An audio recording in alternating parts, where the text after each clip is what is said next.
एक चीज़ होती है जिसे हम कहते हैं ना, हमारी विंडोज़ प्रोग्रामिंग जिसे हम कहते हैं, बहुत बहुत स्ट्रॉन्ग चीज़, बहुत ज़्यादा स्ट्रॉन्ग, उसके थ्रू आप बहुत काम कर सकते हैं। लेकिन अब सी शार्प के अंदर भी हमारे पास ऐसी फैसिलिटीज़ अवेलेबल होती हैं। हमारे पास है कि हम डायरेक्टली जो कोर फंक्शंस हैं सिस्टम डॉट डी या किसी भी डी के कोर जो फंक्शंस हैं जो सी में लिखे हुए हैं, आप उनको भी इवन कॉल करना चाहिए सी शार्प से तो हम उसको कर सकते हैं एट्रीब्यूट्स यूज़ करके, तो उसको किया जा सकता है। बट इंशाल्लाह जब थोड़ा सा हम आगे चलें, कोई टाइम मिलेगा जब, तो उसमें हम इन चीज़ों को देख लेंगे। कोड इंजेक्शन हो गई या आपकी जो कोड इंजेक्शन तो खैर बहुत इतनी आराम से नहीं होती, इतनी नॉर्मल चीज़ है भी नहीं। हुक्स वगैरह, हुक्स बनाने भी इतने आसान नहीं है, लेकिन डी एल यहाँ पर उनकी इनकैप्सुलेशन है। आज एक नया चेहरा नज़र आ रहा है बड़े दिनों बाद। तेरा क्या बनेगा भाई शहजादे, किधर तू? बस जो मैं हर क्लास में तेरा पूछता रहता हूँ यार, तू नज़र नहीं आता। नहीं नहीं, मैं मानता ही नहीं कि मैं इसका मैं कितना पूछता रहता हूँ किधर है शहजादा। तेरा कुछ नहीं बनेगा बच्चे। अच्छा चलिए जी, आज हम जल्दी से दो टॉपिक्स, बहुत इंपॉर्टेंट टेक्निकल टॉपिक्स आज डिस्कस करने लगे, होपफुली आपके लिए नए हों। नाम तो आपने उनका डेफिनेटली सुना होगा, लेकिन नहीं, बल्कि एक का नाम तो शायद आपने नाम नहीं सुना होगा, कंसेप्ट आपको शायद थोड़ा सा उसका आइडिया हो, एंड दैट इज थ्रेड्स। तो बाद में आएगा, थ्रेड्स का प्रीरेक्विजिट है जिसको कहते हैं delegates. Delegates. So, first of all, we'll discuss what delegates are, and then we'll move towards its applications or its usages. One of most important usage of delegates are threads, and the other are event handlers. Both things are using delegates. So sir एक चीज़ वो आपने try के कहा था multiple catches हम use कर सकते हैं, किस तरह कर सकते हैं?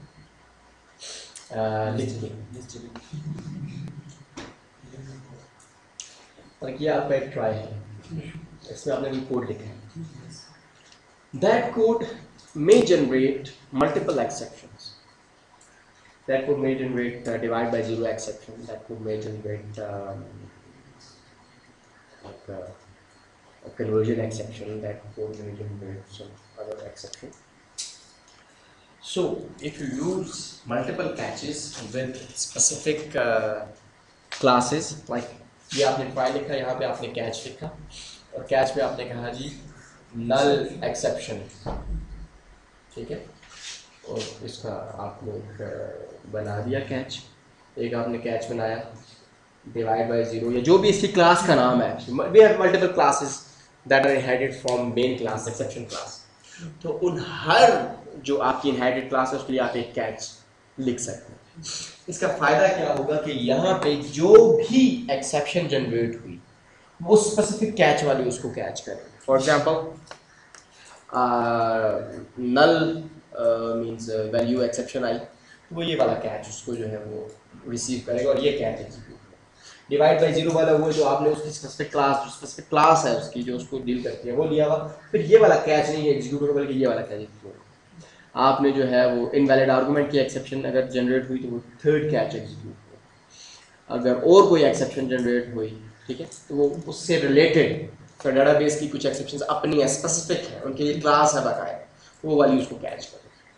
हम इसलिए लिखते हैं एक्सेप्शन क्लास को कि एक्सेप्शन चूंकि इनकी सबकी पेरेंट क्लास है, तो कोई भी एक्सेप्शन जनरेट हो तो सिंपली एक्सेप्शन उसको कैच कर सकते हैं, बिकॉज वो उसका, क्योंकि ऑब्जेक्ट पूरा सेंड होता है एक्सेप्शन का, तो वो यहाँ पे उसका रेफरेंस आ सकता है। जबकि लेट्स से अगर आपने नल वैल्यू है, नल रेफरेंस एक्सेप्शन, तो यहाँ पे कैच लिखा हुआ है और डिवाइड बाय जीरो आ जाती है, तो वो आपका वो वाला कैच उसको एक्सेप्ट नहीं करेगा। उसके लिए भी एक सोल्यूशन होता है कि हम ट्राई कैच के साथ एक नीचे लगाते हैं फाइनली। तो फाइनली का मतलब क्या हुआ कि अगर एक्सेप्शन आई तो कैच भी एग्जीक्यूट होगा और अल्टीमेटली फाइनली एग्जीक्यूट होगा। तो अगर आप फाइनली लिख लें तो कैच कोई एग्जीक्यूट हो ना हो, फिर फाइनली मतलब आपने दो कैचेस लगाए हुए थे, कोई थर्ड सॉर्ट की एक्सेप्शन आ गई तो कैच एटलीस्ट कैच में तो वो नहीं आएगी, लेकिन फाइनली को वो जरूर एग्जीक्यूट करेगा। समझ आ गई? लेकिन नॉर्मली हम क्या करते हैं, इतना टाइम भी नहीं होता कि यार एक कोड के अंदर जो है वो 8 एक्सेप्शन हैंडलिंग हम करते रहे, तो जेनेरिक एक्सेप्शन को जो है वो कर लेते हैं। मल्टीपल एक्सेप्शन हैंडलिंग की नीड उस वक्त होती है कि जब आपका एक कोड है उसमें मल्टीपल एक्सेप्शन जनरेट हो सकते हैं और आपने उसको जो है वो डील भी करना हो। लेट्स से अगर आपने डिवाइड बाय जीरो एक्सेप्शन आती है तो आप उससे यूजर से दोबारा एक डिनोमिनेटर की वैल्यू अगर आप उससे रिसीव करा जाते हैं तो आप स्पेसिफिकली नल वैल्यू की वो जो डिवाइड बाय जीरो की एक्सेप्शन है उसका कैच ब्लॉक बना के वहां यूजर को दोबारा कहेंगे यार तुम मुझे ये वाली वैल्यू दो। लेकिन अगर और कोई होगी तो वो डेफिनेटली वहां पे हम ये काम नहीं कर सकते, तो उसके लिए हम इसको मल्टीपल कैचेस को यूज करते हैं। इसमें मल्टीपल में आप जिस तरह बता रहे हैं मतलब हम सबसे पहले नल लिख देते हैं या डिवाइड लिख देते हैं, ये कीवर्ड्स है या ऊपर इसके हमने कोई क्लास नहीं, नल डिवाइड की बात नहीं कर रहा। देखो हमारे पास एक मेन क्लास है एक्सेप्शन, ये एक मेन क्लास है जो कि जेनेरिक एक्सेप्शन को डील करती है इसमें। अब इससे बहुत सारी क्लासेस 5 6 7 इनहेरिटेड है, ठीक है।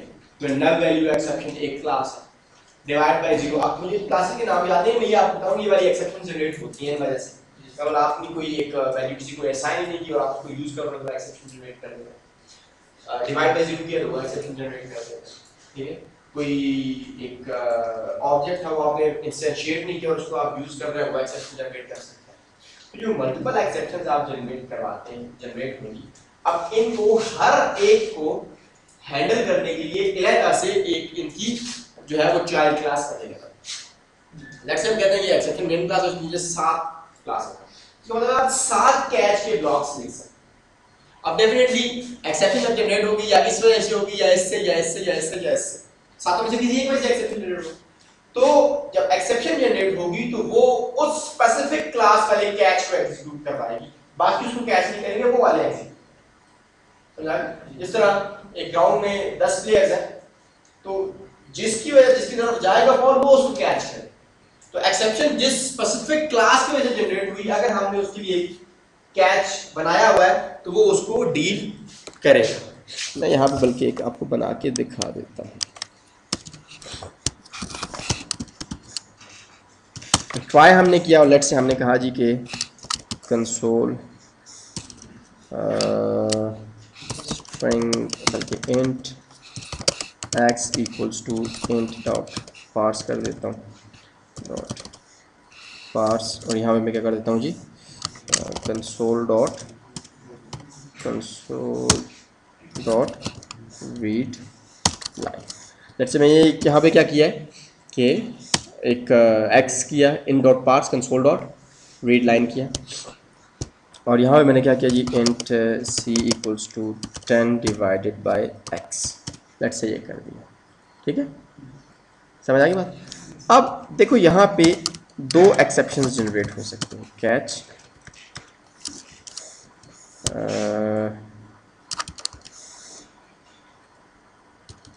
इनवैलिड कास्ट एक्सेप्शन, चलो मैं कर लेता हूँ, ठीक है। इनवैलिड कास्ट एक्सेप्शन ex इसका मैंने नाम रख दिया, और यहाँ पे लिख देता हूँ जी console dot read line, sorry read line की तरह से कर दिया dot write line invalid value, वो भी कर लेंगे, और यहाँ हम कर देते हैं जी 0। ये 0 का पता है ना? मैंने 0 जो लिखा है किस किस को नहीं पता, कॉमा ex डॉट, किसको नहीं पता? आपको पता है तो ये नहीं पता, क्यों नहीं पता? किस बात का? ये 0 वाला, ये बच्चे जिस तरह हम करते थे ना प्रिंट एफ में हम वो कॉमा दे के परसेंटेज d वगैरह करते थे, तो ये 0 का मतलब ये है कि कॉमा के बाद जो पहला वेरिएबल है, जो पहला ऑब्जेक्ट है, जो कोई भी चीज़ है उसकी वैल्यू डिस्प्ले करना, उसको हम प्लस के बजाय यूज करना, ठीक है। तो ये ताकि ये देखो कॉमा लिख के मैंने यहाँ पे कॉमा डाल के ex डॉट मैसेज लिखा हुआ है, उसका मतलब ये है कि ये 0 वाली जगह पे ex डॉट मैसेज आएगा। तो यहाँ पे लेट्स से मैं लिखता हूँ जी गॉट इट, ठीक है। तो अब होगा क्या कि इनवैलिड वैल्यू कास्टिंग आएगी, आगे जीरो वाली जगह पे क्या आ जाएगा, ई एग्जॉट मैसेज आएगा और फिर उसके बाद लिखा हुआ क्या आएगा, गॉट इट। ठीक है बच्चे, समझ। तो ये इसके लिए यूज होता है। तो लेट्स से ये कैच आ गया, एक और कैच में लगा देता हूँ जी। दूसरा क्या होता है, डिवाइड बाय जीरो एक्सेप्शन। नहीं है डिवाइड बाय जीरो, कौन सी एक्सेप्शन होती है फिर वो, किधर है, हाँ ये डिवाइड बाय जीरो एक्सेप्शन। इसको मैं लिख देता हूँ ई एक्स और यहाँ पे हम इसको कॉपी करके थोड़ा सा चेंज कर लेते हैं। मैंने देखा जी इन डिवाइड बाय, यहाँ पे मैं लिख देता हूँ divide by zero, divide zero. अब देखो एक के अगेंस्ट हमने दो लगा दिए, कंट्रोल F5 किया। अब लेट्स से मैं यहाँ पे देता हूँ जीरो, तो देखो कौन सी आई है, डेफ बाय जीरो, और आगे से इसने ये यहाँ तक तो मैंने लिखा था, आगे ये जीरो वाली चीज़ आ गई, attempted by divide by zero, ठीक है, और आगे गॉट इट लिखा। समझ आ गई बात।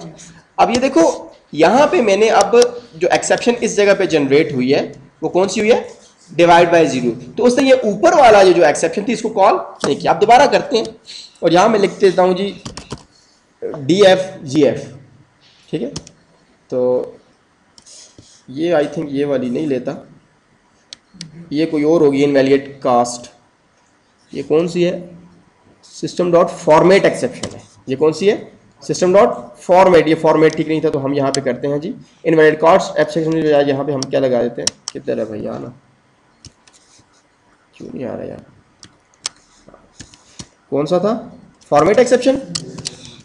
तो देखो हमने फॉर्मेट एक्सेप्शन नहीं हैंडल की हुई थी, ऑल्दो कैच के ब्लॉक्स मौजूद थे लेकिन वहां पे वो नहीं आया। अब यहां पे क्या होता कि अगर हमने नीचे एक जेनेरिक कैच लगाया होता तो वो उसको कैच कर लेता। इसलिए जेनेरिक कैच लगाना क्या है, जरूरी है। अब हमने फॉर्मेट एक्सेप्शन को यहां पे रख दिया और अब यहां पे दिया, तो अब आप देखें कि फॉर्मेट एक्सेप्शन वो फेंक रहा, थ्रो कर रहा था, तो यहां पे हमने फॉर्मेट एक्सेप्शन जब उसको कैच किया उसने वही वैल्यू दी है, इनवैल्यूड वैल्यू कास्टिंग, जो मैंने वहां पे लिखा हुआ था। अब यहां पे आ गया जी input string was not in a correct format, और आगे गॉट इट। ठीक है बच्चों, तो डबल वो भी आ गया। वो चीज सर बताएं कि अगर ट्राई से पहले हम इंटीजर एक डिक्लेयर करती है जी, इनिशियलाइज हम करते हैं ट्राई के अंदर, उसके बाद हम उसको डिस्प्ले कराते हैं, तो वो एरर देता है, कहता है कि उसकी वैल्यू असाइन नहीं हुई, रन टाइम पर एरर दे देता है कि उसकी वैल्यू असाइन नहीं हुई। नहीं वो की मतलब ब्लॉक्स की बात करता है, लाइक आप यूं कर रहे हैं इंट एक्स, ये तो यहाँ पर वैल्यूज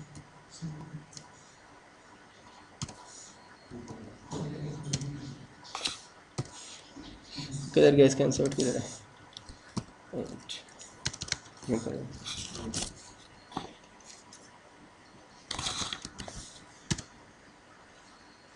नहीं देता, डिस्प्ले करेंगे कहाँ पे आया, उसको यूज करें, लूप में यूज कर लें तो इफ जब आता है ना आपका इफ, यस फिर वो नहीं मानता, इसलिए कि इफ में पॉसिबिलिटी होती है, इवन लूप में भी इफ ही की तरह का होता है, यस कि जहां पे आपकी पॉसिबिलिटी हो कि यार ये चलेगा या नहीं चलेगा, ठीक है, तो वहां पे वो एरर देते हैं। लेकिन ट्राई के केस में यहाँ पे तो डेफिनेटली एक्स ने आना ही आना है। अगर यहाँ पे हम इफ लगा देते हैं ना कोई, तो फिर ये हमें एरर देते हैं कि भाई आपने एक्स को वैल्यू असाइन नहीं की, और अगर इफ एग्जीक्यूट ना हुआ तो आपका एक्स क्या रह जाएगा, अनअसाइन, इस वजह से वो एरर। क्लियर हो बच्चों, ठीक है, यार खुद ही ट्राई कर लिया करो, ठीक है। अगर आपने कोई काम सीखना है ना, .NET को सीखना है, इसमें कोई काम करना है, तो ये जो इंटेलिजेंस है ना, ये डॉट है या इंटेलिजेंस जो कंट्रोल जो स्पेस करके आता है, उसको सीखना आपके लिए बहुत जरूरी है। जिस तरह अब ये आया है ना कंसोल डॉट, इस तरह मैंने अब ये देखो यहां से इसको आप अगर पढ़ना शुरू कर दें, डॉट आपने किया, ये राइट लाइन, ये राइट, अब ये साथ थोड़ा सा लिखा हुआ है, आ रहा है console dot write line void return करता है जी write the specified string value to the standard output stream. ऊपर गई जी window width gets or set the width of console window. तो कितनी आसान चीज, अगर आपने अपनी विंडो को छोटा करना है, बड़ा करना है, तो आप इसको यूज कर सकते हैं, ठीक है। ऊपर आ जाओ जी, विंडो टॉप, टॉप क्या हो जी, टॉप पोजीशन क्या है जी इसकी, ठीक है, लेफ्ट पोजीशन क्या हो जी इसकी, हाइट कितनी हो जी, ये बताए। लेकिन सर ये विंडो को पूरा नहीं करता, जितनी इसकी आती है ओरिजिनल है ना उससे ज़्यादा नहीं करता, ज़्यादा करना चाहिए इसे। ये 59 तक लेके जाता है उससे। ये अब जैसा टाइटल है, इसके थ्रू आप टाइटल सेट कर सकते हैं, ठीक है। Reset colour, read, output coding, out, ये सारा इनके नज़दीक बहुत सारे इनके ऐसे होते हैं जो कि आपको क्या कहते हैं कि खुद बता देते हैं। फोरग्राउंड कलर है, आपको समझ आ जाएगी ये क्या है, किस किस्म का ये काम करता है, तो इसको देखा करो। जो भी डॉट करके ना उसको जरा पढ़ लिया करो यार, क्या क्या ड्रामा इन्होंने दिया हुआ है, तो तब आप समझ आएगी, वरना काम मुश्किल है। ठीक है बच्चों, तो हम बात कर रहे थे डेलीगेट्स की। What do you mean by delegates? Delegates क्या होते हैं, क्या काम करते हैं, और इस पे हम डिस्कशन करेंगे। तो डेलीगेट्स का फंक्शन है, डेलीगेट्स का जो कंसेप्ट है ये नया नहीं है, ये किसी और नाम से, किसी और तरीके से ऑलरेडी ऑलमोस्ट समझ लें कि सारी लैंग्वेजेज या अच्छी लैंग्वेज मौजूद है। Delegates are pointers to functions, pointers to functions. आपने पॉइंटर्स का नाम तो सुना होगा, आपने पॉइंटर्स टू वेरिएबल्स का नाम भी सुना होगा, मेमोरी के नाम तो पॉइंटर टू फंक्शन का भी सुना है। और किधर है आज समझ नहीं लग रहा, भाग गया क्यों?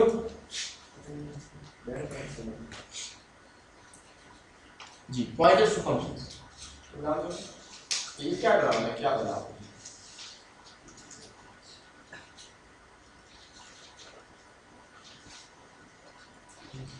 देखो, आपको एक पिछला लेक्चर याद करवा दूं, मैंने जब आपके साथ मेमोरी को डिस्कस किया था, जब आपका प्रोग्राम रन करता है तो मेमोरी की क्या डिवीजन होती है, कहाँ पे लोकल वेरिएबल का स्टैक बनता है। ही वहाँ मैंने एक बात की थी कि हमारा एक सेक्शन जो होता है वो कोड के लिए मखसूस होता है, वहाँ पे हम सारा कोड्स लिखते हैं, कोड लिखते हैं।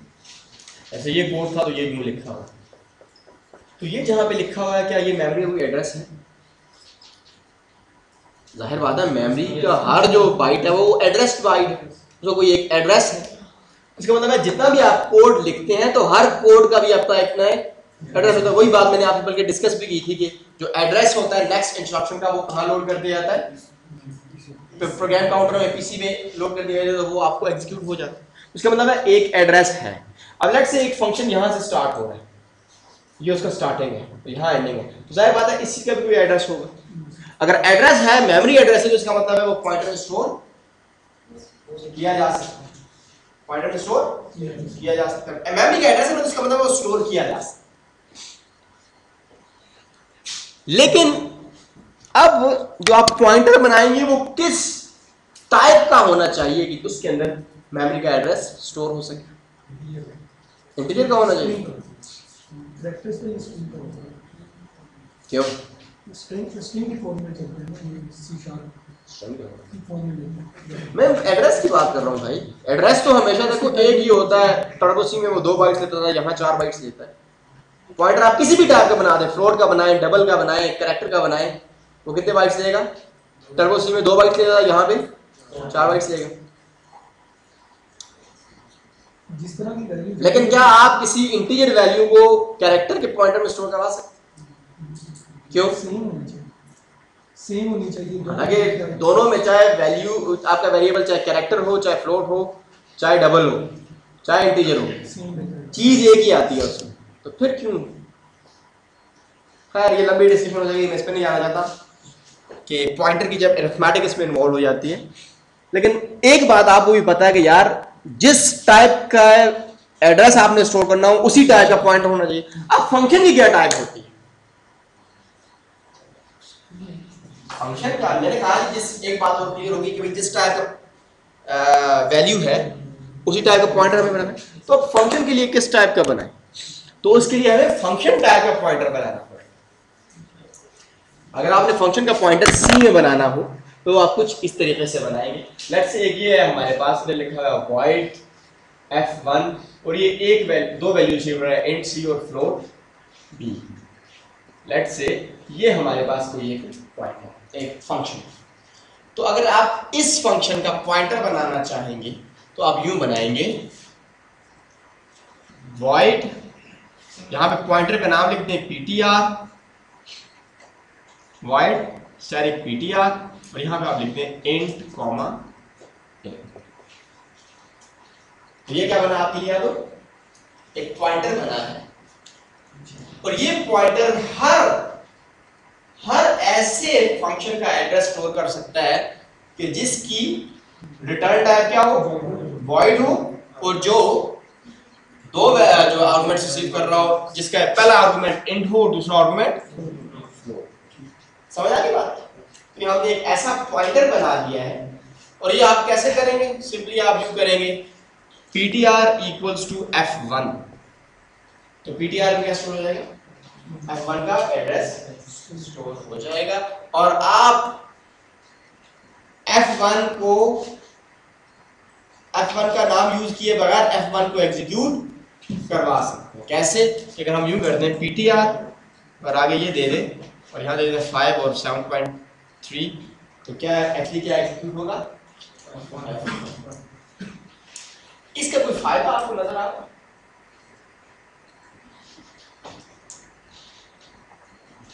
f1 इसके बजाय यूज किया है, तो ये क्या हमने 3 स्टेप एक्स्ट्रा कर ऐसे कैलकुलेटर वाले की एग्जांपल ले।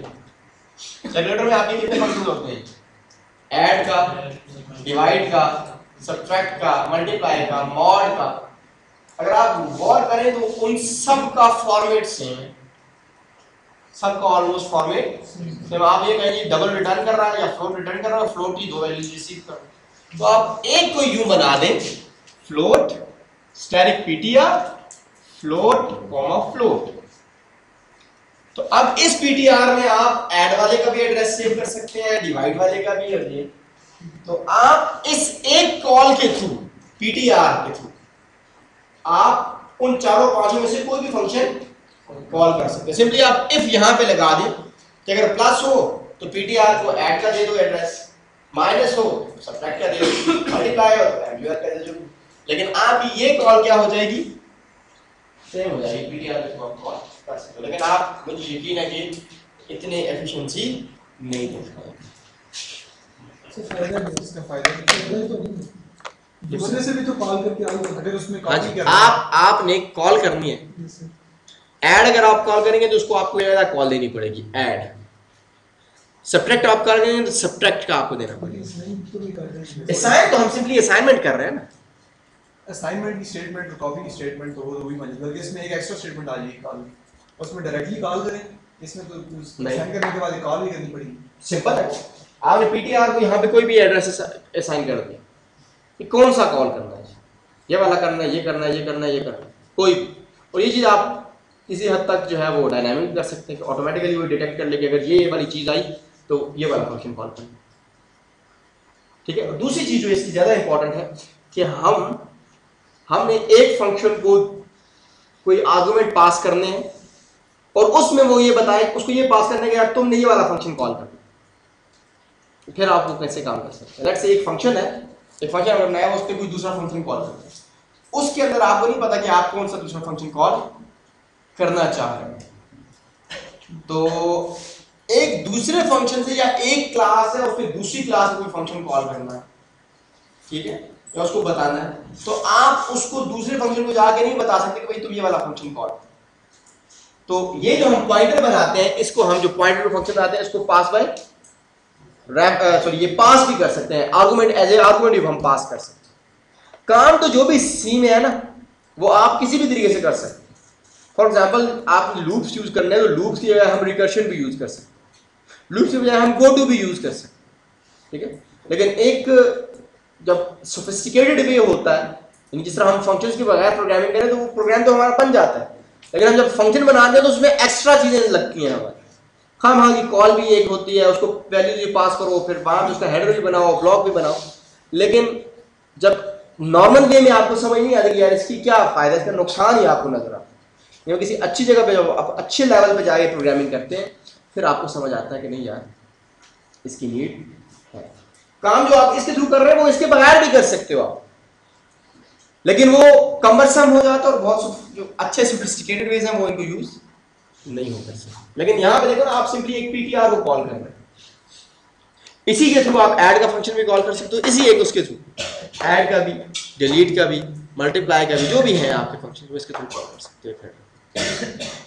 ठीक है सर, इसके थ्रू कर सकते हैं, लेकिन इसके थ्रू कॉम्प्लेक्सिटी जो एक यूजर पढ़ेगा उसके लिए, मतलब एक यूजर नहीं बल्कि प्रोग्रामर कोई और पढ़ता है तो उसके लिए और कॉम्प्लेक्स होगा कि एक ही फंक्शन है वो कॉल कर रहा है, मेरे ख्याल से जो दूसरा अप्रोच थी ना वो रीडेबल थी और उसमें एक मैं आपको जो एक चीज़ बात समझाने की कोशिश कर रहा हूँ वो ये है, ये डिपेंड करता है आपकी नेचर पे, प्रोग्राम की या इसकी यूजेज की नेचर पे, कहाँ इसकी नीड है। फिलहाल तो मैंने आपको बहुत एक सिंपल सी एग्जांपल दिया है।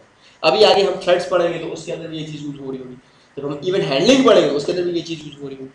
ठीक है, अब मैं ये बात कह रहा हूँ कि आप जब एक मेन के अंदर एक प्रोग्राम लिखते हैं तो कोई चाहे जितना अच्छा प्रोग्रामर हो उसको ज़्यादा आसान लगता है एक मेन के अंदर। वहाँ में आप फंक्शन कॉल करते हो तो उसको वहाँ से देखना पड़ता है ये वैल्यू जोड़ेगा फंक्शन के अंदर है, उसकी डेफिनेशन पे जाएगा, फिर वहाँ से वापस आएगा। तो आपको बज़ाहिर कम्प्लेक्सिटी क्या लग रही होती है? इंक्रीज नहीं होती। जब भी आप फंक्शन या क्लासेस में डिफाइन कर रहे होते हैं प्रोग्राम को तो बज़ाहिर आपको कम्प्लेक्सिटी क्या लगती है? ज़्यादा लगती है। लेकिन जब अच्छा प्रोजेक्ट आपके पास आता है जहाँ पे उसकी नीड होती है तो वहाँ पे आपको बहुत सारी चीज़ों को बचा देते हैं। ठीक है, बज़ाहिर आपको लगता है। इसी तरीके से पॉइंटर्स टू फंक्शन में बहुत सारी जगहों पे इनकी नीड होती है। जिस तरह मैंने आपको बताया कि आप जब लोअर लेवल की प्रोग्रामिंग करते हैं एक फंक्शन बना हुआ है, ठीक है, एक कोई बिल्ट इन फंक्शन है, किसी लाइब्रेरी का फंक्शन है, वो ये रिक्वायर कर रहा है कि उसको आप किसी अपने बनाए हुए फंक्शन का एड्रेस दें, वो उसको एग्जीक्यूट करें। अब आप कैसे करेंगे? तो इस तरह के कामों के लिए वो क्या करते हैं? पॉइंटर्स टू फंक्शंस यूज होते हैं। और पॉइंटर्स टू फंक्शंस का नाम यहाँ पे क्या है? डेलीगेट। यहाँ पे क्या नाम है? डेलीगेट। डेलीगेट जब हम मल्टी कास्ट डेलीगेट्स पढ़ेंगे, मल्टी कास्ट क्या होते हैं? वो मल्टी कोई डेलीगेट्स होते हैं। मैं ये कह दूं कि अगर एक ये कॉल करूं तो ऑटोमेटिकली 8-10 फंक्शन कॉल हो जाए, एक के बाद दूसरा, दूसरे के बाद तीसरा, तीसरे के बाद चौथा, चौथे के बाद पांचवा, एंड सो ऑन। आप ये काम कर सकते हैं। लेट्स से आपने काम तो किया है ASP.NET में, आप एक बटन प्रेस करते हो, उसके अगेंस्ट आपने एक कोड लिखा हुआ है लेकिन बटन भी प्रेस हो जाता है। आपने बटन प्रेस करने का कोड लिखा, या अगर आगे कहते हैं बटन प्रेस हो तो वो वाला फंक्शन आपका कॉल हो, तो अगर वही वाला फंक्शन कॉल हो गया तो बाकी कोई फंक्शन कॉल हो सकता है? आपने कहीं से कॉल किया वापस उधर आ जाएगा रिटर्न करके। तो बाकी जो ड्रामे हो जाते हैं बैकएंड पे सारे के सारे, उसकी शक्ल भी चेंज हो जाती है या बाकी सारे, वो कैसे हो रहे हैं? तो उसके अंदर कौन चाहिए, जिसको कॉल किया उसके अंदर कौन चाहिए? आपको पता है कि जो आपकी शेप चेंज करने वाला कौन सा फंक्शन है? पता है? वो तो आगे जो है वो फिर इतना नॉलेज होना चाहिए। इतना नॉलेज होना चाहिए। इसका मतलब है कि आप तो मैं कहूँ तो आप वो कर लेंगे। अभी मैं आपको कह रहा हूँ यार ये बटन प्रेस हो रहा है, ये प्रेस ना हो, यानी इवेंट जनरेट हो जाए, ठीक है, लेकिन ये बटन जो प्रेस स्टेट में हमें नजर आता है वो ना हो, कर लेंगे। यानी अगर आप कर भी लें तो आपको उसके लिए ये देखना पड़ेगा कौन कौन से फंक्शन है जो कॉल हो रहे हैं, क्या क्या इसकी हायरार्की है, कौन कौन सा फंक्शन कॉल हो रहे हैं, उसको आपको खत्म करना पड़ेगा। जिस चीज की आपको नीड नहीं है वो भी आपको पढ़नी पड़ेगी, जिसकी चीज नीड नहीं है वो भी आपको पढ़नी पड़ेगी। तो ये चीजें जो है ये उसकी कम्प्लेक्सिटी को खत्म कर दी। ठीक है यार, ये वाली चेन तो चल रही है, ये तो होगी ही होगी, आप अपना कोई साथ लगाना चाहते हो लगा दो यार, तुम भी लगा दो अपना। ये डेलीगेट्स हमारे इवेंट हैंडलर्स में यूज होते हैं, थ्रेड्स में यूज होते हैं। अब थ्रेड में आपने ये बताना होता है कि भाई कौन सा फंक्शन एग्जीक्यूट हो, तो उसके लिए उन्होंने ये रखा है कि ठीक है आपने एक फंक्शन एग्जीक्यूट करवाना है ना, उस टाइप का डेलीगेट बना के उसको पास कर दो, वो एग्जीक्यूट हो जाएगा, दैट्स इट। नीड्स जो होती हैं, हमारा लेवल जो होता है या करंटली हमारा नॉलेज या हमारा जो एक विजन होता है वो इतना नहीं होता कि हम उसको एब्जॉर्ब कर सकें। ये मैं एक्चुअली बताने का मकसद ये था कि जिस तरह हमें अब शायद आप में से बहुत सारे लोगों जो समझते होंगे यार क्लासेस ज़्यादा बना ले या फंक्शन ज़्यादा बना ले, वो थोड़ा लंबा हो जाता है लेकिन आसान हो जाता है, मैनेजेबल हो जाता है। लेकिन एक नॉर्मल बंदा जो प्रोग्रामिंग पढ़ रहा है वो कहता है ना यार मेन में सबसे बेहतरीन है, बस एक मेन में ठूक जाओ ना, पास का एक रेफरेंस का मसला, ना वैल्यू का मसला, ना वहाँ वैल्यू चेंज होने का मसला, ना कुछ रिटर्न करवाने का मसला, टेंशन ही कोई नहीं, उसी करवाओ सर। लेकिन आप जानते हैं कि मेन में सारे काम नहीं हो सकते, हो भी नहीं सकते, तो कई जगहों पे इन चीज़ों की नीड आ जाती है। ठीक है, फिलहाल हमारा जो था वो सिर्फ ये बताना कि पॉइंटर्स टू फंक्शंस होते क्या है, अब कहाँ ये यूज हो सकते हैं, एक मैंने आपको बता दिया इसकी एग्जाम्पल। जब आगे चलेंगे डेलीगेट्स में सॉरी और कोई भी बात ना हो तो हमें बाउंड किया जाता है। अगर आपने कोई थ्रेड क्रिएट करना है then you have to use pointer to functions. अब आप डिजाइनर को कहेंगे भाई हम मैंने नहीं यूज करना, मुझे ये सीधा करते, क्योंकि जब वो आपको ये काम करके दे सकते हैं वो देंगे, लेकिन आपके लिए एंड यूजर के लिए कम्प्लेक्सिटी क्या हो जाएगी, बढ़ जाएगी। जिस तरह हम ये कहते हैं कि हम एक बटन क्लिक करें तो एक जो यूज़र है उसके बैकएंड के ऊपर सारी वैल्यूज चेक भी हो जाए कि आया ये वैल्यूज तो सही दी हैं, कोई वैल्यू खत्म वो तो नहीं हुई। यूँ समझ लें जैसे आप एक फॉर्म है ASP.NET के अंदर या HTML के अंदर है, आप एक बटन क्लिक करें, ठीक है, तो बटन क्लिक करने के ऊपर एक अच्छी उसमें क्या होना चाहिए, वो चेक करना चाहिए कि यार कोई वैल्यू कोई फॉर्म की फील्ड खाली तो नहीं है जो रिक्वायर्ड नहीं होनी चाहिए। आप ये देखना चाहिए कि जो जितनी भी वैल्यू उसने दी है आया वो वैलिड है या नहीं। ईमेल तो क्या ईमेल पे आपके फॉर्मेट में है या नहीं, हर फॉर्मेट ये सारी चीज़ें होनी चाहिए, फिर आगे जाना चाहिए फॉर्म ऐसा ही। अब कभी आप ऐसा करते हैं कि यार एक आप बनाए बटन इसी को क्लिक करें तो ये देखेगा कोई फील्ड खाली तो नहीं रहेगा, ठीक हो सकता नहीं हो सकता। एक बटन क्लिक करे तो पता चल जाएगा भाई कौन सी फील्ड खाली। दूसरा करे तो ये देखेंगे सारे में जो है वो उसकी जो है वो जिस टाइप की वैल्यू वो रिक्वायर्ड कर रहा था वैसी है या नहीं। तीसरा बटन क्लिक करे तो ये देखेंगे कि फॉर एग्जांपल ईमेल का जो अगर ईमेल का फॉर्मेट में है या नहीं। चौथा क्लिक करे तो कोई और for example date of birth वगैरह का फॉर्मेट डिफरेंट होता है उसका है या नहीं, और फिर सबमिट पे क्लिक करें तो आप एक ऊपर 5 देंगे। ASP.NET में तो है इस चीज़ का मतलब एक ही क्लिक को तो सब कुछ चेक करते थे बैकएंड पे हर एक, लेकिन ASP मैं आपकी बात कर रहा हूँ ना, मैं आपको समझाने की बात कर रहा हूँ कि बहुत सारी चीज़ें ऐसी होती है जिसका बर्डन आप अपने ऊपर ले लेते हो, इसका बर्डन आप अपने ऊपर लेते हो। आप देखेंगे MTB कोई नहीं है। इस तरह अगर आप ASP.NET को छोड़ दो HTML सिंपल की एग्जांपल ले लो तो आप क्या करते हो, जावास्क्रिप्ट कॉल करते हो, जावास्क्रिप्ट के अंदर ये सारा काम करते हो, लेकिन आप एक ही क्लिक के ऊपर मल्टीपल फंक्शन खुद से कॉल करवाते हो बैकएंड के ऊपर। उसका एक दूसरा वे ये भी तो हो सकता था कि आप जो है वो यूज करने वालों कहते हैं पहले ये बटन क्लिक करें फिर ये एंड देन वो वाला, ऐसा हो सकता है नहीं हो सकता, लेकिन आप नहीं करते इसलिए कि आप जानते हैं कि जो मैं उसको दे रहा हूं वो ज्यादा कन्वीनियंट, वो ज्यादा कन्वीनियंट। तो इसी तरीके जो डेवलपर्स हैं वो आपको जो मोस्ट कन्वीनियंट चीज होती है, जो मोस्ट कन्वीनियंट वे है वो आपको डेवलपर को प्रोवाइड करता है कि जो हमारे लेवल के काम है वो सारे हम कर लेते हैं खुद से, बैकएंड में सारे ऑटोमेटिक एक चेन बना देते हैं, इन्हें जस्ट उसको यूज करना हो जो एंड यूजर की चेंज चीज उसको जो चाहिए वो बस में कर पाते हैं। तो उसमें ये चीजें बैकएंड के ऊपर यूज होती है, ठीक है। तो बात यह है कि हमें कई मरतबा समझ नहीं आता, या यूं उसको आप कह लें कि शायद मैं आपको अच्छी एग्जाम्पल नहीं बता सकता। तो अगर एक रुख पे देखें तो दूसरा रुख अगर आप देखें तो आप सर आपने हमें कोई ऐसी वैलिड एग्जाम्पल नहीं बताई कि जो हमें कहे यार कि हाँ बाकी पॉजिटिव फंक्शंस यूज होते हैं। एक एग्जाम्पल मैं आपको यूँ देना चाहता हूँ कि आप मेन से पहले कोई फंक्शन कॉल करवाना चाहते हैं, आप मेन के एग्जीक्यूट होने से भी पहले कोई दूसरा फंक्शन एग्जीक्यूट करवाना चाहते हैं, उसके लिए हमें चाहिए होगा कि फंक्शन का नाम बताना, जाहिर बात है बताना होगा। मेन एग्जीक्यूट ही ना हो पहले दूसरा एग्जीक्यूट हो, उसमें हमें क्या चाहिए होगा, पॉइंट फंक्शन रिक्वायर्ड होगा नहीं होगा नहीं होगा, जाहिर बात है। तो नीड्स होती हैं, ये होता है कि हम कभी उनसे हमें कभी फेस नहीं की होती, हमने कभी हमारे पास कभी उनका पाला नहीं पड़ा होता तो हम उसको अंडरस्टैंड नहीं करते। तो एक चीज़ है उसका एक थोड़ा सा यूज़ मैंने आपको बता दिया, आपका सिर्फ एतराज होता है कि सर इसमें थोड़ा काम उतना ही करना पड़ेगा, काम उतना ही करना पड़ेगा कि जहाँ पे आपने अभी हमने क्या करना होगा कि पॉइंटर को एक एड्रेस असाइन करना होगा, ठीक है, और दूसरी केस में हमें क्या करना होगा कि उसकी वहीं पे कॉल कर देंगे। यहाँ पे कॉल सिर्फ नीचे आके एक कॉल हो रही है, ऊपर सिर्फ एड्रेस असाइन होगा।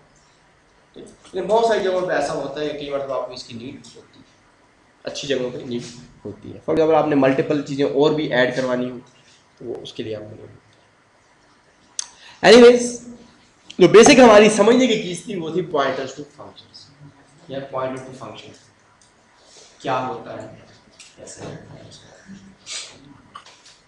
यहाँ पे चूंकि पॉइंटर्स को आप डायरेक्टली यूज, यहाँ पे आपने देखा कि सी वाले सिंटेक्स में आप पॉइंटर्स को डायरेक्टली यूज कर रहे थे, स्टैटिक यूज करते थे डायरेक्टली पॉइंटर। तो यहाँ पे उसके लिए एनकैप्सुलेटिंग वगैरह करके उन्होंने एक नई चीज बना दी जिसका नाम रख दिया डेलीगेट्स, ठीक है। डेलीगेट एक्चुअली होते पॉइंटर टू फंक्शन ही, लेकिन वो आप स्टैटिक वगैरह और दूसरा गंदला नहीं बनाते और ये बहुत साफ सुथरे से होते हैं, आपको कोई प्रॉब्लम नहीं होती इसको यूज करने में। जिस तरीके से हम क्लास बना सकते हैं, नेम स्पेस के अंदर हम कुछ ही चीजें यूज कर सकते हैं जो कि कंस्ट्रक्ट कोई चीज नहीं बनाते हैं वो हम बना सकते हैं। फॉर एग्जांपल हम क्लास बनाते हैं नेम स्पेस के डायरेक्टली, इंटरफेस बना सकते हैं, ठीक है, हम स्ट्रक्चर बना सकते हैं। और एक जो और चीज है इसमें वो क्या होती है, डेलीगेट्स बना सकते हैं। हम जेनेरिक पॉइंटर टू फंक्शन बना लेते हैं, उनकी एक टाइप बना लेते हैं। एक डेलीगेट बनाया, पॉइंटर टू फंक्शन बनाया, उसको एक नाम दे दिया, वो किसी स्पेसिफिक सॉर्ट के जो फंक्शन होगा उसको उसका एड्रेस ले सकता है, बाकियों का नहीं ले सकता। जिस तरह मैंने भी पॉइंटर टू फंक्शन बनाया था तो इसके लिए लिमिटेशन थी उसकी, वो हर फंक्शन को नहीं उसका एड्रेस ले सकता। किस फंक्शन का लेगा, इसकी रिटर्न टाइप वॉइड होगी और जो दो वैल्यू रिसीव कर रहा हो जिसमें पहली इंट और दूसरी फ्लोट। इसी तरीके से हम डेलीगेट बना लेते हैं। इसी तरीके से हम क्या करते हैं, एक डेलीगेट पॉइंटर फंक्शन बना लेते हैं और वो टॉप लेवल पे बनता है। क्लास के अंदर भी आप बना सकते हैं लेकिन हम लेवल टॉप लेवल पे बना सकते हैं उसको। डेलीगेट कीवर्ड है, ठीक है, डेलीगेट क्या है, कीवर्ड। आगे आप इसको क्या करते हो, इसका नाम रिटर्न टाइप दोगे, इस तरह मांगते हैं नाम दोगे और पैरामीटर लिस्ट दोगे, तो आपका एक डेलीगेट है, ठीक है। और ये चीज डेलीगेट की एक मेन समझ लो कि एक ब्लूप्रिंट है। फिर आप इस डेलीगेट्स के फर्दर ऑब्जेक्ट्स बना सकते हो या इंस्टेंसेस बना सकते हो, ऑब्जेक्ट्स नहीं कहना चाहिए, इंस्टेंसेस क्रिएट करें और उसमें से एक इंस्टेंस को आप किसी का भी एड्रेस दे सकते हो। थोड़ा सा बना के आपको दिखाता हूं, उससे आपको शायद समझ आ जाए। लेट्स से हम यहाँ पे क्लास ही नहीं बना देते हैं, डेल चेक इसका नाम रख देते हैं। और यहाँ पे हम या यहाँ पे स्टैटिक का थोड़ा मसला होता है, बाकी तो कोई नहीं होता, यहीं पे हम कर देते हैं जी void f1 या int x और यहाँ हम कर देते हैं कंसोल डॉट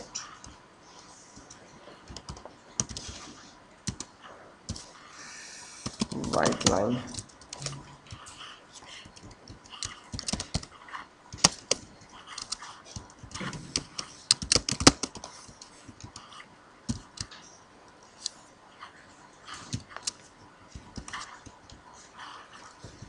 पूरे को कर देते हैं।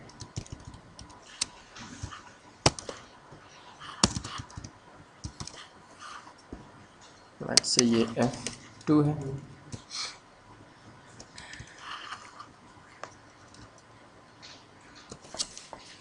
ये हमने दो फंक्शंस बनाए।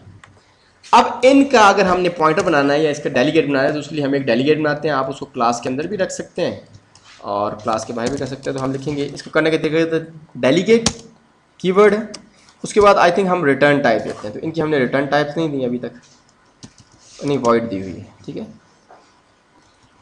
डेलीगेट वॉइड, आगे से डेलीगेट का मैं नाम लिख देता हूँ जी माई डेल, माई डेल इसका मैंने नाम दे दिया और यहाँ मैंने इसको दे दिया int comma int.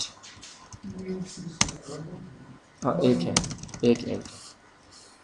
Let's say मैंने ये बना दिया, ठीक है जी। इसको चेक करता हूँ कोई एरर है तो मुझे पता चल जाएगा क्योंकि मैंने अभी आइडेंटिफायर एक्सपेक्टेड एक्स कर देता हूँ, कुछ भी रखते हैं। अब देखिए बच्चों, मैंने एक डेलीगेट बनाया है या एक जेनेरिक पॉइंटर टू फंक्शन की एक मेन कोई चीज बना दी है, इसका नाम क्या है माइडेल। अब इस माइडेल के आप बहुत सारे इंस्टेंसेस बना सकते हैं जिनको आप किसी भी फंक्शन का एड्रेस पास कर सकते हैं। लेकिन फंक्शन के लिए जरूरी क्या है कि वो किस टाइप का हो, रिटर्न टाइप उसकी क्या हो, वॉइड हो, और कितने पैरामीटर रिसीव कर रहा हो, एक, और किस टाइप का पैरामीटर हो, इंट टाइप का। तो लेट्स से हम यहाँ मेन में बनाते हैं जी, ट्राई के अंदर ही बना देते हैं। अब इसको इनको ख़त्म कर देते हैं। हम क्या कहते हैं जी, माइडेल हमारे इसका नाम है। माइडेल हम कहते हैं D1, D2, D3। ये मैंने नहीं बना दिया। मैं कहता हूँ D1 इक्वल्स टू न्यू माइडेल, और यहाँ पे मैंने ये देखो अभी आपको बता रहा है कि आप क्या पास करें, किसी एक ऐसे वेरिएबल कोई भी पास करें टारगेट जो कि इसकी रिटर्न टाइप क्या हो, वॉइड हो और इन टाइप का एक पैरामीटर रिसीव हो। तो यहाँ मैं इसको करता हूँ माई टेल F1, ठीक है। और यहाँ पे मैं कर सकता हूँ जी D1, तो यहाँ पे मुख्तलिफ है, इसको इन्वोक भी कर सकता हूँ, दूसरे गंदला भी हैं इन्वोक, बल्कि आई थिंक डायरेक्टली हम यूँ भी कर सकते हैं D1, इस तरह करेंगे या इन्वोक करेंगे, अब एक्चुअली मैंने देखा नहीं है मुझे।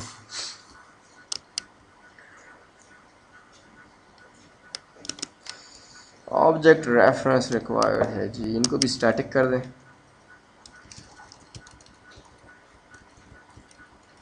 इन दोनों को उठा के मैं इसका हिस्सा बना देता हूँ, ये जो डेल चेक है, ठीक है जी। अब डेल चेक का हम यूँ करते हैं, एक डाटा ऑब्जेक्ट बना लेते हैं, डेल चेक ओ बना दिया equals to new del check, ये क्लास का एक ऑब्जेक्ट बन गया। और अब हमने इसको देना है ओ डॉट F1, ठीक है। और आपने जब इसको कॉल करना हुआ तो आप यूँ कर सकते हैं D1 डॉट इन्वोक,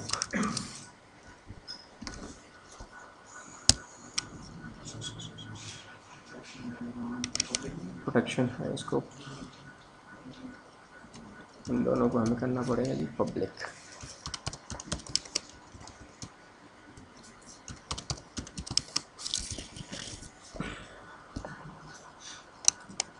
अच्छा हाँ, अब ये कह रहा है कि mydel does not take zero arguments, हमने यहाँ पे किया था ना, तो इन्वोक को हमें कोई वैल्यू पास करनी पड़ेगी। लेट्स से हमने यहाँ पे 6 किया और यहाँ पे हम इसको डिस्प्ले भी करवा देते हैं F1 और F2 में, आई एम F1 और साथ हम कर देते हैं ये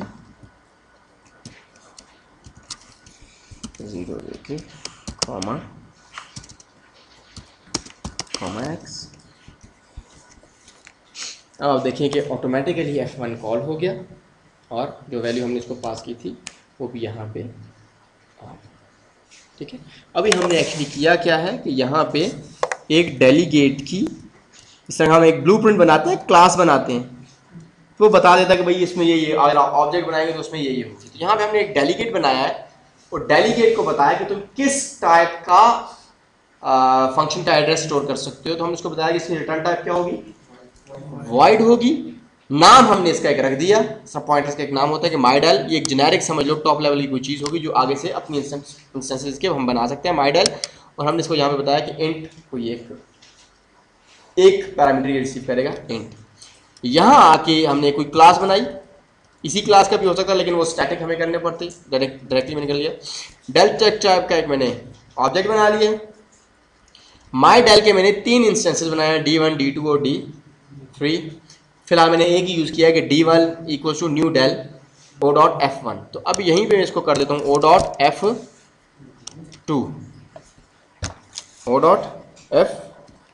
कर देता हूँ। यहाँ पे हम इसको देखो अब कॉल कौन सा हुआ है F2। अब इसमें एक होते हैं मल्टी कास्ट डेलीगेट्स, हम यहाँ पे करते हैं D1 को F1 कर देते हैं। मुझे नहीं याद पड़ रहा कि उसको दोबारा वो करना पड़ता है, यानी न्यू माइडल ओ डॉट F। अब हम यहाँ पे करते हैं जी D3 equals to D1 plus D2। हम करते हैं D3 डॉट इन्वोक 7।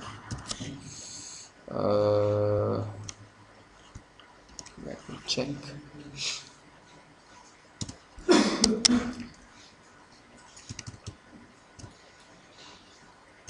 ये एक्चुअली इसको हम कहते हैं मल्टीकास्ट डेलीगेट्स। मल्टीकास्ट कहते हैं, एक मल्टी के साथ होता है, इनका वर्ड मेरे जहन से निकल रहा है। यानी हम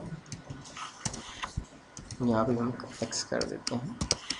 अब देखो मैंने यहाँ पे किया क्या, एक डेलीगेट बनाया D1 के नाम से, उसको किसका एड्रेस दे दिया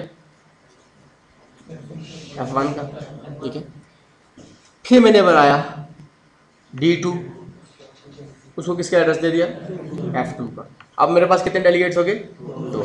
मैंने एक नया डेलीगेट बना दिया D3, उसको मैंने क्या किया D1 प्लस D2, 2 का एड्रेस बता दिया, एड्रेस नहीं असाइन किया, उसको बता दिया कि D3, इसको हम कहते हैं मल्टीकास्ट डेलीगेट्स। मल्टीकास्ट कहते हैं क्या, मल्टी उसके साथ आता है, अगला मैं देख के आपको बता दूँ, ठीक है।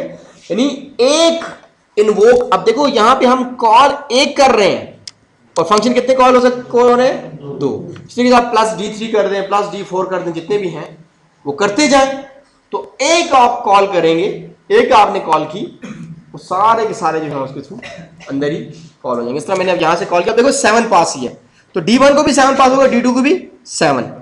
मैंने रन किया, देखिए IMF1 पहले कॉल हुआ, यानी जो मैंने लिखा था D1, फिर किया IMF2, ठीक है। मैं यहाँ पे दोबारा कर देता हूँ, हम यूँ करते हैं जी D1 प्लस D1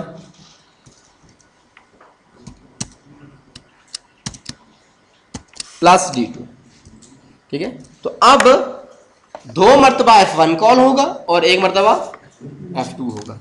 यहाँ पे एक ड्रामा करके, इसकी इसी तरह ये अर्थमेटिक भी होती है, जैसे इसकी आपको नॉर्मली रीड नहीं होती है, -D1 कर देते हैं, ठीक है। तो एक प्लस था, एक माइनस किया, नहीं आप D1 को क्या कर दो, इसमें से माइनस कर दो, तो एक D1 को F1 कॉल हुआ, फिर F2 कॉल हुआ, एक हमने प्लस किया था तो दोबारा माइनस भी कर दिया था, तो दोनों एक दूसरे को समझ लो कि कैंसिल कर दो। समझ आई बात की, ठीक है। तो डेलीगेट्स की जो आसान चीज़ है, मतलब जो डेलीगेट्स है, इसके थ्रू आप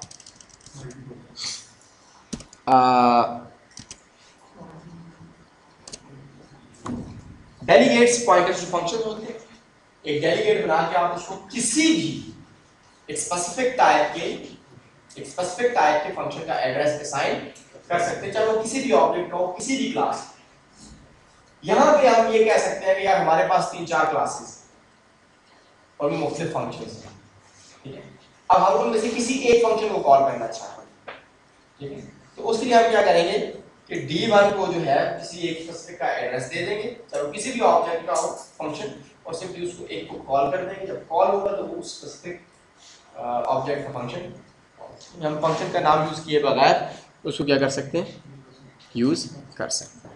अब ये वाली चीज हमारे पास यूज होती है सबसे ज्यादा इवेंट हैंडलर्स। तो वो इवेंट है, एक इवेंट है, किसी हद तक आपकी बात का जवाब उसमें आ जाएगा। एक इवेंट है, फॉर एग्जाम्पल बटन क्लिक होता है, तो बटन क्लिक के ऊपर आप कोई काम करवाना चाहते हैं, ठीक है। बटन क्लिक के ऊपर आप क्या करते हैं, कोई काम करवाना चाहते हैं, वो जो आप काम करवाना चाहते हैं वो आप इसमें लिख देते हैं, एक फंक्शन में लिखते हैं। अब हमारी एग्जी को कैसे पता चले कि इस क्लिक के अगेंस्ट या इस इवेंट के अगेंस्ट ये वाला काम करना, तो उसके लिए आप क्या करते हैं कि वो जो इवेंट्स तो डिफाइंड है, और एक बटन है तो बटन के ऊपर क्या इवेंट हो सकता है, तो क्लिक हो सकता है, उसके ऊपर माउस आ सकता है, माउस एंटर हो सकता है, उसके ऊपर माउस मूव हो सकता है, ये सारे उसके इवेंट्स हैं। अब आप उनमें से किसी एक इवेंट के अगेंस्ट एक स्पेसिफिक काम करवाना चाहते हो, उसके लिए आप क्या करते हो कि उस इवेंट के साथ किसी फंक्शन, किसी एक डेलीगेट को अटैच कर दो। डेलीगेट में क्या होता है, किसी फंक्शन का एड्रेस होता है, तो आप उस इवेंट के अगेंस्ट उसको लगा देते हो कि प्लस इक्वल्स करके, यानी एक आप ऑलरेडी उसकी चेंज कर रहे हो। फॉर एग्जांपल आपने एक बटन लगाया है, आप बेशक उसके ऊपर कोई इवेंट हैंडलिंग ना करें, लेकिन उसका जो अपना एक स्पेसिफिक है वो चल रहा है बैकएंड पे। आपने एक बटन बनाया है ASP.NET में किसी में भी, और उस पे आपने कोई इवेंट हैंडलिंग नहीं की, उसके अगेंस्ट कोई कोड नहीं लिखा कोड में हैंडलिंग, लेकिन आप उसको प्रेस करोगे तो प्रेस फिर भी आप उस जो काम उसके ऑलरेडी डिफाइंड है उसके अलावा कोई काम करना चाहते हो, तो आप क्या करते हो कि एक उसके अंदर डिफाइंड है, ठीक है। जिस तरीके से हम यूं कर लेते हैं, हम इसी को चेंज करते हैं, D1 3 इक्वल्स टू D1 कर दिया, D3 में क्या आ गया, D1 आ गया। अब हमने क्या किया, D3 plus equals to D2, हमने क्या किया, D1 में D3 में D1 तो था ही था, यानी ये फंक्शन तो एग्जीक्यूट हो रहा था। अब हमने क्या कर दिया, उसके साथ एक ऐड कर दिया प्लस इक्वल्स टू। कभी आपने इवेंट हैंडलर्स को देखा तो हमेशा वहां पे प्लस इक्वल टू लिखा होता है, इसलिए कि वो और इसका मतलब ये है कि ऑलरेडी वहां पे कुछ फंक्शंस उस इवेंट के साथ कुछ हैंडलर्स अटैच्ड हैं, आप भी अटैच करना चाहते हैं, आप भी कर D1 प्लस इक्वल टू करेंगे, वो वाला अटैच। समझे बात की, क्लियर। तो इवेंट हैंडलर जब हम डिटेल में पढ़ेंगे फिर मैं आपको मजीद पढ़ाऊंगा, लेकिन याद रखो उसमें भी क्या यूज होते हैं, डेलीगेट्स, बिकॉज डेलीगेट्स के अंदर हम फंक्शन के एड्रेस स्टोर कर सकते हैं, वो हम उसको आर्गुमेंट पास कर देते हैं। अब जो आपके पास है हम उसको एज आर्गुमेंट पास करते हैं इवेंट हैंडलर को, उसकी क्लास को, जो इवेंट हैंडलिंग की क्लास है, या ये वाला फंक्शन भी तुमने साथ कॉल करना। तो एज डेलीगेट के अंदर हम रख लेते हैं एक उसका नाम, एक फंक्शन को दे देते हैं और वो उसको पास करता है। अब यहाँ पे वो हमें लिमिट भी कर सकता है, यहाँ पे वो हमें डेलीगेट्स हमें लिमिट भी करते हैं। कैसे लिमिट करते हैं? लेट्स से मैंने अभी f1 बनाया है, आप चाहते हैं कि भाई मुझे ऐसा एक फंक्शन भेजो, जिस तरह ऐड की एग्जांपल ले लो, ऐसा फंक्शन हो जो एक फ्लोट ले रहा हो या दोनों फ्लोट ले रहा हो, फ्लोट रिटर्न कर रहा हो। तो वैसे आप जो है 2 इंट वाला फंक्शन भी एग्जीक्यूट करवा सकते हैं। करवा सकते हैं नहीं करवा सकते? नहीं, कास्टिंग के थ्रू नहीं, वैसे भी आप एक फंक्शन कॉल करें f1, उसको 2 वैल्यूज पास करें। लेकिन जब आप डेलीगेट्स को यूज करेंगे या पॉइंटर टू फंक्शन को यूज करेंगे तो आप जो है वो लिमिट हो जाएंगे, आप जो रिस्ट्रिक्ट हो जाएंगे कि आपने डेफिनेटली यहाँ पे देना ही वो वाला फंक्शन है जो कि 2 फ्लोट्स ले रहा हो, रिटर्न ही फ्लोट। तो आपको वो लिमिट भी कर रहा है, आपको जबरदस्ती कह रहा है कि नहीं भाई करना है। अगर तुमने फॉर एग्जाम्पल हम डिवाइड वाले केस में आप दोनों इंट के बना दें और रिटर्न पे इंट करवा दें, तो आपका रिजल्ट क्या हो सकता है? गलत होगा। क्यों? अगर आपने 5/2 कर दिया वो आपको 2 डिस्प्ले कराएगा, हालांकि 2 होता नहीं, 2.5 होता है। तो आप यहाँ पे अपना कैलकुलेटर बना रहे हैं और पॉइंटर फंक्शन यूज नहीं कर रहे, तो आप उसको कॉल कर सकते हैं। नेक्स्ट मैंने यहाँ पे एक फंक्शन बना दिया ऐड का, और यहाँ मैंने किया int, और अगर मैंने कहा कि if sin equals two plus, तो आप क्या करें, ऐड को कॉल करें, उसको 2 वैल्यूज दीजिए और यहाँ से वैल्यू रिटर्न करवा दें। तो अब जो इसका रिजल्ट आएगा वो पॉसिबल है कि क्या हो, ऐड ना करो, डिवाइड करो, तो क्या हो? गलत। लेकिन अगर मैंने यहाँ पे कर दिया, एक पॉइंटर बनाया फ्लोट स्टैटिक f1 और यहाँ लिखा फ्लोट कॉमा फ्लोट, तो अब इसको f1 इक्वल्स टू आप ऐड कर सकते हैं, जो भी कर ले उसको डिव कर दें, ये कर सकते हैं? नहीं कर सकते ना। तो अब अगर आपने वही वाली चीज की हो कि अगर प्लस हो तो f1 को ये असाइन कर दो, माइनस हो तो ये कर दो, प्लस डिवाइड हो तो ये कर दो, मल्टीप्लाई हो तो ये कर दो, तो क्या उसमें ये बार आ सकता था? नहीं आ सकता, एरर दे देगा, चलने ही नहीं देगा। अगर आप सिंपली यहाँ इस तरह कर दें तो कोई परवाह नहीं, कर दें। समझ आई बात? तो बहुत सारी चीजें होती है, लेकिन टाइम बाय टाइम हमें समझ आती जाती है। तो अभी जिस तरह एक जहन में आई तो मैंने आपको बता दी कि हाँ ये हमारी प्रोग्रामिंग को बहुत बेहतर कर सकता है। तो यहाँ पर उसने हमें रिस्ट्रिक्ट कर दिया है, भाई जो फंक्शन ये रिक्वायर्ड कर रहा है वो ये वाले काम करेगा, तब वरना नहीं हो सकता। सर ये जो डिफॉल्ट का आइडल के जी जी, अब ये सर मेन के बाद भी कोई फंक्शन लेके उसमें भी बना सकते हैं? बिल्कुल बना सकते हैं, या आप कहीं भी बना सकते हैं। इसमें मेन की तो रिटर्न टाइप वॉइड है ना सर? नहीं, मेन के अंदर तो हम जिस तरह एक मेन के अंदर हमने एक ऑब्जेक्ट बनाया है, ये एक ऑब्जेक्ट बनाया है किसी क्लास का। इसी तरीके से यूं समझ ले कि माई डेल टाइप के हमने 3 इंस्टेंसेस बनाया। माई डेल कोई और चीज है, इस तरह दूसरी कोई क्लास है उसका ऑब्जेक्ट हम मेन में बना सकते हैं, किसी भी जगह बना सकते हैं, ठीक, क्योंकि हमने वहां पे उसको यूज करना है। हमने क्या किया, माई डेल के ये 3 बना दी और यहाँ पे हमने उनको यूज कर ली। इसका मेन के साथ कोई भी ताल्लुक नहीं है, मेन के साथ कोई ताल्लुक नहीं। पैरम्स कीवर्ड यूज कर सकते हैं इसमें, वो जो पैरम्स, हाँ कर सकते हैं, उससे मल्टीपल दे सकते हैं वैल्यूज। वो तो उसका आगे आ जाता है, वो डिपेंड करता है कि ये उसको इजाजत देता है या नहीं देता। हम करके चेक कर लेते हैं। यहाँ पे इंट वही पहले ही दे रहा हूँ, पैराम्स इंट, ये वो होती है ना, एरे होती है ना इंडेक्स, तो वो मान लेना, कोई मसला नहीं, ठीक है। सर एक ये बताएं कि जावा में डिस्ट्रक्टर्स डिस्ट्रक्शन क्यों नहीं कर सकते? कंस्ट्रक्टर बनते हैं, डिस्ट्रक्टर नहीं होते, क्या वजह है? डिस्ट्रक्टर होता है, नाम डिस्ट्रक्टर का नहीं होता, डिस्पोजिंग होती है उसको। एक्चुअली बैक एंड पे एक चीज होती है, इसको कभी हमें टाइम मिले तो आपको करवाऊंगा ये सारी चीजें बैक एंड पे। गार्बेज कलेक्शन, डिस्ट्रक्टर का बेसिक पर्पस क्या है? मेमोरी जो यूज हुई है, जिस तरह कंस्ट्रक्टर हम कहते हैं यार कंस्ट्रक्टर क्या होता है, कहते हैं कंस्ट्रक्टर कंस्ट्रक्टर, तो आप जो कोड लिखते हो उसको कंस्ट्रक्टर लिखते हो, क्या लिखते हो? फिर आप ये कंस्ट्रक्टर की क्या नीड होती है, क्यों कंस्ट्रक्टर आप क्यों बनाते हैं? इनिशियलाइजेशन के लिए। नॉर्मली हम कंस्ट्रक्टर का क्यों यूज करते हैं? इनिशियलाइजेशन के लिए। इसी तरीके से डिस्ट्रक्टर जो है ना, वो आप ना बनाए तो वो अपना काम कर रहा है। डिस्ट्रक्टर्स क्यों बनाए जाते हैं? मेमोरी जो यूटिलाइज अब यूज नहीं करनी वो मेमोरी, तो उसको खत्म करनी है। लेट्स से आपने एक फाइल ओपन की, उसका एक पॉइंटर बन गया आपने, अब आपका ऑब्जेक्ट डिस्ट्रॉय हो गया है और वो लिंक आपका कायम है, जैसे आपने राइट मोड में उसको ओपन कर लिया था, अब और कोई उस पर राइट करना चाहता है वो नहीं कर सकता, इसलिए कि वो ऑलरेडी ओपन है। इसी तरीके से आपने डायनामिक मेमोरी एलोकेशन की थी, 10-15 बड़े बड़े ऑब्जेक्ट्स बनाए थे, एरेज बनाई थी डायनामिकली।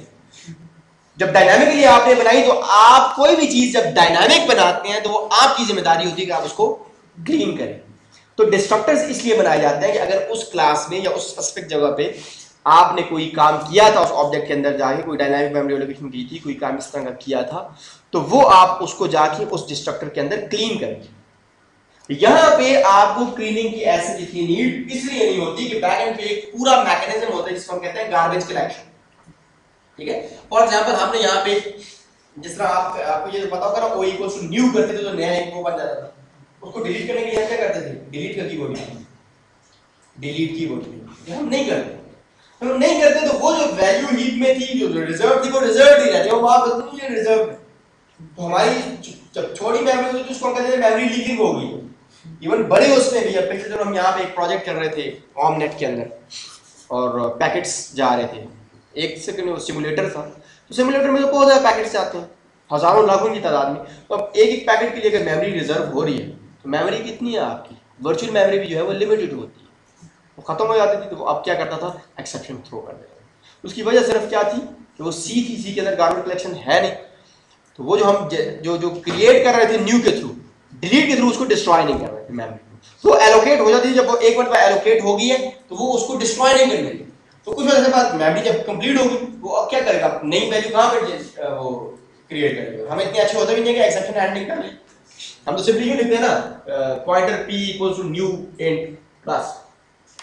होना तो ये चाहिए कि इसके ऊपर लिखें आप ट्राई, नीचे लिखें कैच, ताकि जब एक्सेप्शन जनरेट हो तो आपको पता चले हाँ यार ये इस वजह से आ रही है, इस जगह पे आ रही है। समझ बात, यहां पे एक्चुअली है गार्बेज कलेक्शन। तो जो डिस्ट्रक्टर वाला काम है, आप जो ही कोई भी ऐसी मेमोरी होती है जिसका रेफरेंस कोई नहीं होता, वो ऑटोमेटिकली आता है उसको साफ साफ कर देता है। यहाँ पे एक और चीज होती है डिस्पोज, एंड पे वो वाला आपका आई डिस्पोज इंटरफेस वो इनहेरिट होता है, डिस्पोजिंग कॉल होती है ऑटोमेटिकली, वो वहां पे अपना गन ला करता है। और आपने वो डिस्ट्रक्टर वाला भी काम करना है या एंड में कोई चीज कॉल करनी है तो आप उनको कॉल कर सकते हैं, यूज कर सकते हैं। समझ आ गई बात? तो बेसिकली डिस्ट्रक्टर होने ना होने से फर्क नहीं पड़ता, बेसिकली काम यह है कि काम क्या करते हैं वो हो रहा है कि नहीं।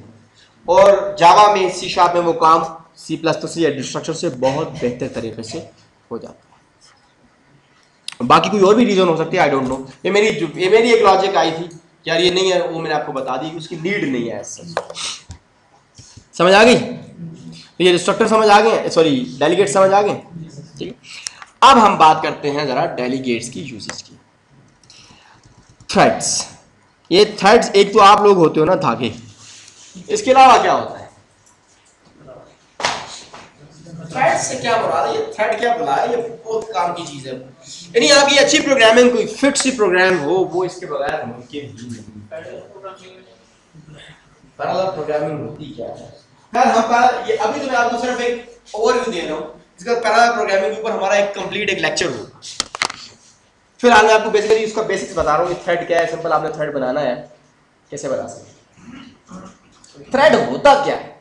इंडिपेंडेंट ब्लॉक ऑफ कोड, वो तो हर function independent block of code, जिसमें इसे इंडिविजुअली जो है वो एग्जीक्यूट कर सकते हैं। हर फंक्शन को आप इंडिविजुअली एग्जीक्यूट कर सकते हैं। और साथ फंक्शन में थ्रेड बना सकते हैं, हर फंक्शन में थ्रेड बना सकते हैं। फायदा क्या होगा? बेसिक पीस है वो आप मिस कर रहे हैं। Process with in a process, process तो एक ही होता है, उसके अंदर दूसरा प्रोसेस हो ही नहीं सकती। वो नया प्रोसेस स्पैन कर सकता है, नया चाइल्ड बना सकता है, उसके अंदर नया प्रोसेस नहीं होता। कहा जाता है उसको थर्ड क्लास डेफिनेशन है, लाइट वेट प्रोसेस। थर्ड की आपने डेफिनेशन शायद आपने याद हो, third is a light weight process. ये क्या लाइट वेट प्रोसेस क्या होता है? उसका वजन कम होता है, यही बात होगी ना, उसका वजन कम होता है। तो प्रोसेस का वजन ज्यादा है, वो फायदा क्या है इसका? थ्रेड है क्या चीज, कब यूज होगा? प्रोसेस जो है वो रिसोर्सेज जब एलोकेट होती है प्रोसेस को, वो फिर जब तक खुद नहीं छोड़ते या किसी और को ट्रांसफर नहीं करते, वो सिस्टम को देते हैं, सिस्टम एलोकेट करता है। जबकि थ्रेड्स ऑटोमेटिकली आपस में शेयर कर सकते हैं।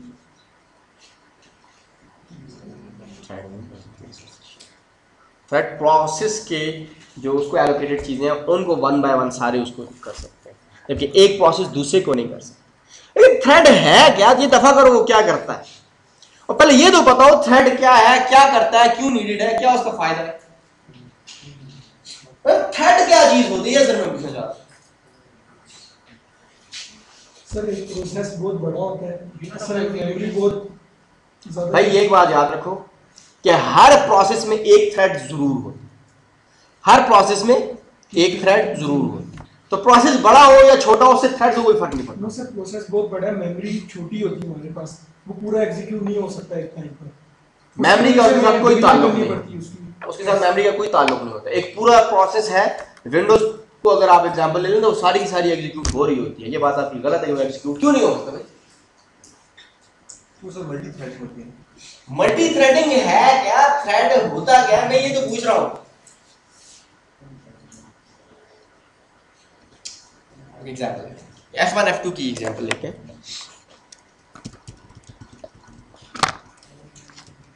लेट्स से मैं यहां पे लिख रहा हूं while 1, ठीक है, और यहां मैंने किया जी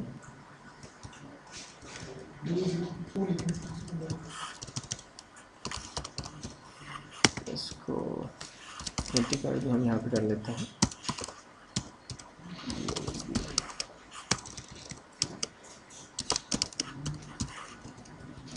सर वाइल में 2 लिखना जी। 2 लिखना। हाँ जी, ये 1 को नहीं मानता।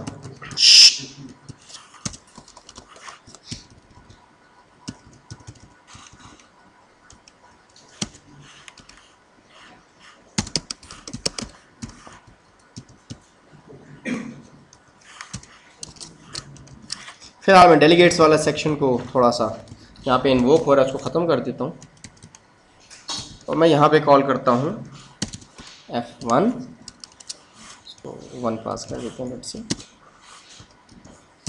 और उसके बाद करता हूँ जी F2 को कॉल कर देता हूँ, 2 पास कर देते हैं।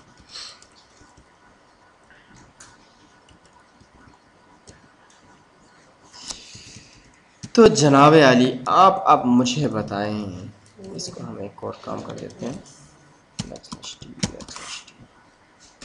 और साथ हम कर देते हैं जी 0 के बाद /r, कैरेज रिटर्न कर देते हैं ताकि वो वहीं पे वापस आए, वरना तो सारी स्ट्रिंग।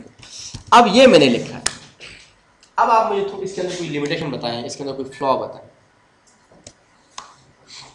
यहाँ पे ये नीचे से आपको शायद थोड़ी इस जगह पे आपको शायद कुछ समझ आता है, ये एरर्स क्यों दे रहे हैं?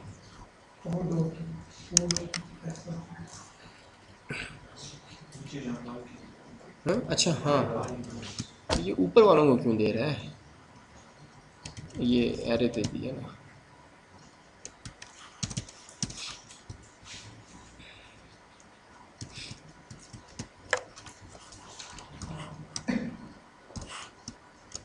यहाँ लिमिटेशन को भी बताओ यार, ये भी तुम्हें समझ नजर नहीं आ रही। ये F1 मैंने कॉल किया, फिर F2 कॉल किया, अब जरा F1 और F2 को जरा देख लो, अभी भी समझ नहीं आई। अरे इंतहाई बेवकूफ़ हो, ना लगाई हो ना तो मुझे, मैं नहीं लगाना चाहता फिर। That is actually the point what I wanted you to realize कि आपने यहाँ F2 कॉल किया है, F2 कभी भी सारी जिंदगी लगा रहेगा ये कॉल, क्यों? इसलिए कि वो एक ही उसकी। अगर अब मैं ये कहूँ कि मैं कहता हूँ कि F1 भी चल रहा हो और F1 चल रहा हो तो साथ F2 भी चलना शुरू कर दो। जिस तरीके से आपने इस पे देखते हैं लैपटॉप पे, कंप्यूटर पे, आपका मीडिया प्लेयर भी चल रहा होता है, वर्ड भी चल रहा होता है, इंटरनेट एक्सप्लोरर भी चल रहा होता है, फाइल भी डाउनलोड होती है, मल्टीपल चीजें हैं, मल्टीपल टास्क है, लेकिन ये सारे के सारे इकट्ठे चल रहे हैं। कैसे? प्रोसेसर एक है, एक वक्त में एक चीज को प्रोसेस कर रहा है, इसे कहते हैं हम मल्टी प्रोसेसिंग। कैसे? एक वक्त में बहुत सारे प्रोसेस। तो थ्रेडिंग क्या होती है या मल्टी थ्रेडिंग क्या होती है कि एक थ्रेड तो लाजमन यूज हो, एक थ्रेड तो हर प्रोसेस में होता है। थ्रेड को आप यूं कह लें, थ्रेड की जो अच्छी डेफिनेशन है वो क्या है, सीक्वेंस ऑफ एग्जीक्यूशन। तो आपको पता है ना हर प्रोसेस में एक सीक्वेंस तो होता है, या मेन से शुरू होता है और मेन के एंड तक चलता है, यही सिर्फ सीक्वेंस होता है, ठीक है ना। तो अब देखो जिस तरह यहाँ से मेन से शुरू हुआ, इधर आया इधर आया इधर आया, फिर इधर इधर इधर इधर आया, अब यहां आगे ये क्या हो जाएगा, स्टक हो जाएगा। यहां आगे क्या हो जाएगा, स्टक हो जाएगा कि यार यहां से आगे नहीं चल सकता। हम क्या करते हैं, ये एक सीक्वेंस है ना, हम इसमें दो सीक्वेंस बना रहे, एक था एक सीक्वेंस तो था, अब मतलब एक नहीं दो सीक्वेंस बना रहे। एक सीक्वेंस हमने कहा यहां से यहां तक चलेगा, इधर ये की जगह एक सीक्वेंस हमने कहा, एक सीक्वेंस दूसरा हमने कहा कि वो यहां से यहां तक चलेगा। ये दो सीक्वेंसेस है, ठीक है। तो अब जो हमारा प्रोग्राम है वो किस में डिवाइड हो गया, दो सीक्वेंसेस में, जिस ये पूरा मेन आ गया और इसमें क्या आ गया, F1 आ गया, ठीक है। मेन और F1 एक सीक्वेंस बना दिया। अभी हमने बनाया नहीं है, हम बात कर रहे हैं थ्रेड्स में हम क्या करते हैं, दूसरा एक सीक्वेंस बना दिया जिसमें हमने F2 कर दिया। अब ये दोनों चीजें किसके अंदर है, प्रोसेस के अंदर है। दोनों थ्रेड्स किसके अंदर है, थ्रेड क्या है, सीक्वेंस ऑफ एग्जीक्यूशन, ठीक है। अब हमने कितने सीक्वेंसेस बना दिए, दो बना। ये दो सीक्वेंसेस हमने इकट्ठे चला, जब ये दोनों सीक्वेंसेस हमने चलाए तो क्या होगा, अब प्रोसेस को टाइम मिला। मल्टी प्रोसेसिंग आपको पता है कैसे होती है कि जो ऑपरेटिंग सिस्टम है वो हर प्रोसेस को थोड़ा थोड़ा टाइम देता। अब लेट से इसको टाइम मिला, इसको हम कहते हैं जी 3 मिली सेकेंड्स मिले। इसको क्या मिले, 3 मिली सेकेंड्स मिले। तो 3 मिली सेकेंड्स में क्या करेगा, डिवाइड कर देगा, कुछ 1.5 या 2 मिली सेकेंड इसको दे देगा, इस सीक्वेंस को रन करेगा और बाकी टाइम पे इसको रन करना शुरू। समझ आ गई बात की। तो ये चीज जो हम जब एक प्रोसेस के अंदर मल्टीपल पैरेलल एग्जीक्यूशंस करवाना चाहें तो ये चीज क्या कहलाती है, मल्टीथ्रेड। क्या कहलाती है, मल्टीथ्रेड। और थ्रेड हम किसी एक फंक्शन, एक थ्रेड ऑलरेडी डिफाइन होता है, सीक्वेंस एक होता ही होता है। हम जब नया सीक्वेंस बनाते हैं तो हम किसके थ्रू बनाते हैं, थ्रेड। समझ आ गई बात की, थ्रेड क्या होता है। वैसे तो मैं थ्रेड को बहुत डिटेल से बताता था क्यों थ्रेड को लाइट वेट प्रोसेस कहा जाता है, लेकिन मैंने ये देखा है कि कोई फायदा नहीं है। जिसने पढ़ना है वो खुद पढ़ लेता है, बाकी जो है वो गुफ बन के सुनते रहते हैं, पता नहीं क्या मारते हैं उसका। इसलिए सिंपल सी बात बता दी है, बाकी खुद वरना पूरी क्लास एक लगाता था यार थ्रेड क्या होता है, कैसे बनता है, ये कैसे डिवीजन होती है इसकी, क्या क्या चीजें बनती है, प्रोग्राम काउंटर इसका कैसे बनता है, कैसे दो थ्रेड्स के दरमियान जो है वो आपस में जो है एक को टाइम देता है दूसरे को देता है। मिट्टी मारने में जिसने पढ़ना खुद पढ़ लेगा, या जिसने पढ़ना है लैब वगैरह है मुझसे पूछे कि सर ये कैसे काम करता है। एक बात याद रखना कि हर थ्रेड का अपना प्रोग्राम काउंटर होता है इंटरनली पीसीबी के अंदर होता है ना एक प्रोग्राम काउंटर, एक जेनेरिक प्रोग्राम काउंटर होता है, हर थ्रेड का अपना प्रोग्राम काउंटर होता है जो अपने आप को करते हैं। तो हम अभी अगर इसको रन करें तो आप देखेंगे कि ये क्या है, IMF1 चलता जा रहा है, F2 की सारी जिंदगी बारी नहीं आएगी। मैंने राइट लाइन किया है तो ये राइट लाइन को ख़त्म हम कर देते हैं, राइट सिंपली कर देते हैं ताकि वो ऑटोमेटिकली लाइन ब्रेक ना करे, ठीक है। यहाँ भी इसको कर देते हैं राइट।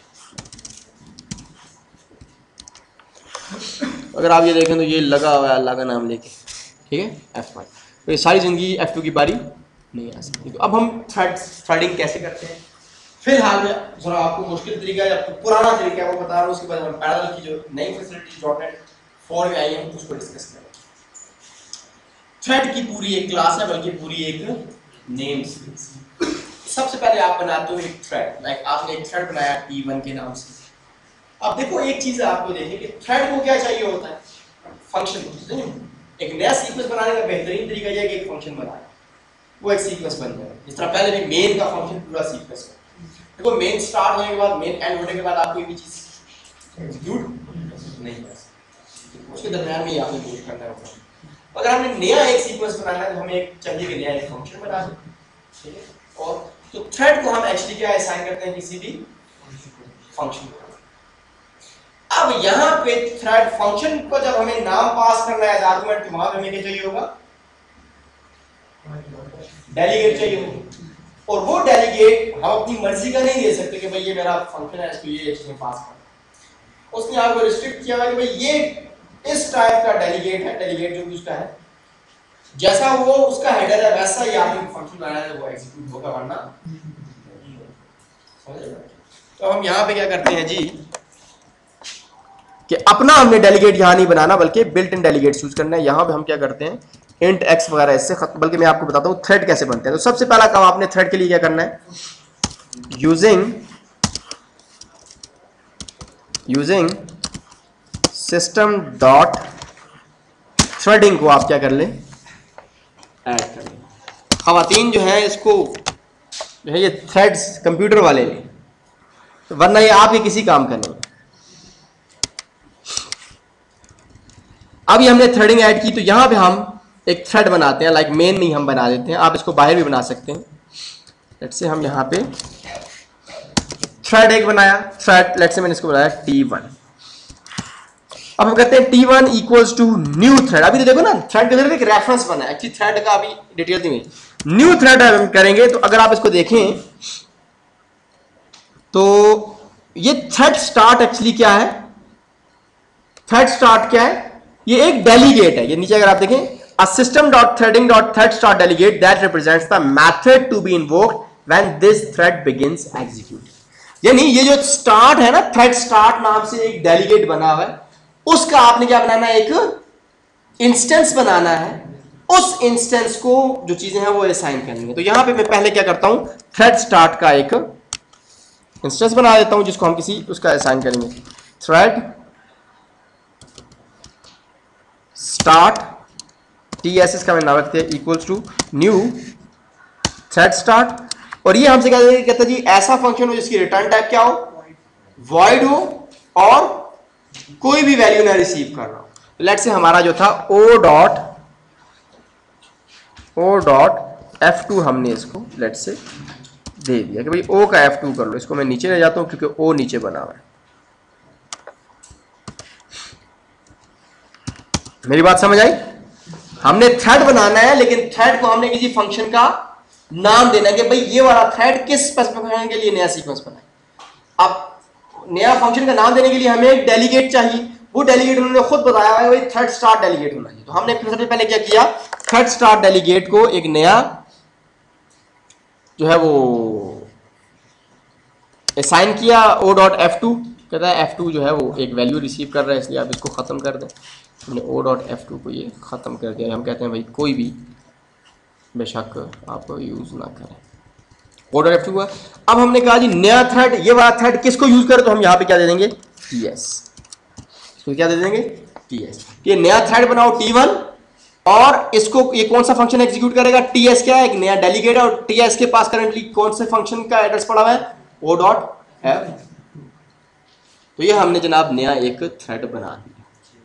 इतना सिंपल है एक नया थ्रेड .NET के अंदर क्रिएट, लेकिन अभी ये एग्जीक्यूट नहीं होगा इसलिए कि हमने अभी तक इसको कॉल थ्रेड को इन्वोक नहीं किया। लेट्स से यहाँ आके हम क्या करते हैं, O डॉट F1 को कॉल कर देते हैं और साथ ही साथ क्या करते हैं T1 डॉट, भाई क्या होता है इसका, स्टार्ट होता है, हाँ जी स्टार्ट, T1 डॉट स्टार्ट कर, T1 डॉट स्टार्ट। समझ आई बात, क्लियर? अब क्या होगा जी, इसके लिए एक खास डेलीगेट होता है थ्रेड स्टार्ट का, उसको आप जी पहले से बना हुआ है जिसकी रिटर्न टाइप है वॉइड और कोई भी पैरामीटर रिसीव नहीं करता। उसको आप थ्रेड स्टार्ट का एक इंस्टेंस बना के उसको किसी भी ऐसे फंक्शन का नाम पास कर दें जो वॉइड रिटर्न करता हो और कोई वैल्यू रिसीव ना करता, तो वो उसको नया थ्रेड बना। अब यहाँ पे देखो क्या चीज है, यहाँ पे एक थ्रेड तो ऑलरेडी था मेन का, उसके अलावा हमने एक नया थ्रेड बना दिया और उसको क्या असाइन कर दिया कि वो थ्रेड किसको एग्जीक्यूट करेगा, F2 को। और यहाँ पे हमने F1 को कॉल करने के बाद इसको क्या कर दिया, थ्रेड को स्टार्ट कर दिया। लेकिन ये अब भी नहीं होगा इसलिए कि O1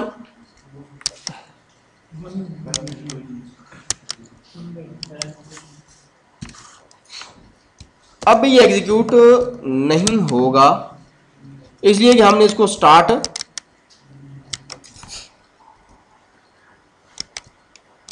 तो किया ही नहीं है। अभी भी F1 चल रहा है, इसलिए कि हमने थ्रेड तो नीचे बनाया हुआ है, इसको यहाँ पे स्टार्ट कर रहे हैं और ये स्टार्ट होने से पहले तो वहां चला जाता है, इसलिए इसको हम ऊपर स्टार्ट कर देते हैं क्योंकि ये नया थ्रेड है, इसका मेन के साथ ताल्लुक ही कोई नहीं, इसको हम यहाँ कर लेते हैं, यानी ये अपने उधर शुरू हो जाएगा इधर में, तो ये वाला तो फ्री है, अभी नीचे आ जाएगा वो। तो अब अगर आप देखें तो ये देखो F1 और F2 दोनों के दोनों इकट्ठे एग्जीक्यूट हो रहे हैं, दोनों वाले, और आप देखें यहाँ पे F1 अपना उधर लगा हुआ है कॉन्केट और ये F2 इधर, ठीक है। तो इसका फायदा क्या है कि अगर आप एक वक्त में बहुत सारे काम करवाना चाहते हैं, अब मैं यहाँ पे तीसरा ऐड कर लूं, उसके लिए मुझे क्या करना पड़ेगा, नया थ्रेड बनाना पड़ेगा, उसको एग्जीक्यूट कर दो, तीनों शुरू हो जाएंगे। पहले वाले की स्पीड तेज है, दूसरे की कम है, डिपेंड करता है आप प्रोसेस जो है इसको कितना टाइम ले रहा है और इसको कितना टाइम ले रहा है, चलो ये बात। लेकिन एग्जीक्यूट आपको दोनों करना है। और आपने नॉर्मली देखो, आपने एक चीज देखी होगी, जब आप मीडिया प्लेयर रन करते हो तो रन करने के साथ साथ आप उसको नई फाइल भी उस पर कर सकते हैं। तो अगर आप देखें वो एक प्रोसेस जो रन हो रहा है तो उसका एक सीक्वेंस मुसलसल क्या कर रहा है, लूप लगा है जो कि नया डाटा उठा के आपको डिस्प्ले करवा रहा है या उसको आपको उसकी साउंड दे रहा है। लेकिन दूसरे जो है कोई जो है, फॉर एग्जांपल आप साउंड सुन रहे हैं, तो एक कोई फंक्शन बना हुआ होगा जो उसको रीड कर रहा है फाइल में से और उसको आपको इंटरप्रेट करके शो करवा रहा है या आपको आवाज सुनवा रहा है। दूसरा एक आपने देखा कि वहीं पे एक जो है वो डिफरेंट किस्म के जो उसकी विजुअलाइजेशंस होती हैं वो चल रही है, ठीक है। वो क्या होंगे, दोनों डिफरेंट चल रहे हैं, इसका मतलब है थ्रेडिंग वहां पे यूज हो रही है। आप इसकी एग्जांपल ले वर्ड की, वर्ड में देखिए एक चीज आपकी मुसलसल इनपुट ले रही है, आपको पता है जब आप इनपुट ले रहे हो तो दूसरा कोई काम हो सकता है, प्रोग्राम आगे रन हो सकता है, यहाँ हो सकता है थ्रेड से। तो आप देखिए वो मुसलसल इनपुट ले रहा होता है, एक दूसरी चीज है वो उसको लेके आपको डिस्प्ले करवाती है, तीसरी चीज है जो कि वहां पे आपकी स्पेल चेकिंग कर रही हो, करती है नहीं करती स्पेल चेकिंग, आप जो ही लिखते हैं अभी आप लिख ही रहे होते हैं वो नीचे निशान डाल देते हैं, वो सारे किसके कमालात हैं, मल्टी थ्रेडिंग या थ्रेड्स की। सो मतलब आप यूं समझ लें कि कोई भी अच्छा एक बड़ा प्रोजेक्ट जो टेक्निकल जो होता है, डेटाबेस के नहीं, टेक्निकल जो होता है वो शायद ही ऐसा हो जो थ्रेड्स के बगैर यूज हो सकता है। मैंने एक जो प्रोजेक्ट बनाया था उसमें कम से कम at a time 10 threads run कर रहे थे, तो एक काम कर रहा है, दूसरा कर रहा है, तीसरा कर रहा है, हर चीज थ्रेड्स में, ठीक है, समझ आ गई बात। बल्कि मैंने आपको बताया ना कि इसको जब प्रोसेसर असाइन हुआ, इसको लेट्स से 3 मिलीसेकंड असाइन हुआ, 3 मिलीसेकंड था टोटल एक वक्त में, 2 मिलीसेकंड उसने इसको रन किया इस सीक्वेंस को, 1 मिलीसेकंड उसने किसको रन किया, फिर इसका टाइम खत्म हो गया, टाइम उतना ही मिला। अब जितने आप थ्रेड बढ़ाते जाएंगे आपकी थ्रेड की प्रोसेसिंग उतनी स्लो होती जाएगी, बिकॉज अब टाइम क्या हो रहा है, डिवाइड हो, तो कुछ टाइम वो एक को दे रहा है, फिर दूसरे को, फिर तीसरे को, फिर चौथे। जैसे अगर हम सिर्फ F1 करें 10 सेकंड के लिए F1 रन करेंगे तो आप देखेंगे कि वो जो नंबर जनरेट होगा वो डिफरेंट होगा, उसके बाद जब आप 2 थ्रेड बनाएंगे तो वो नंबर उससे कम होगा, इसलिए कि आप टाइम क्या हो गया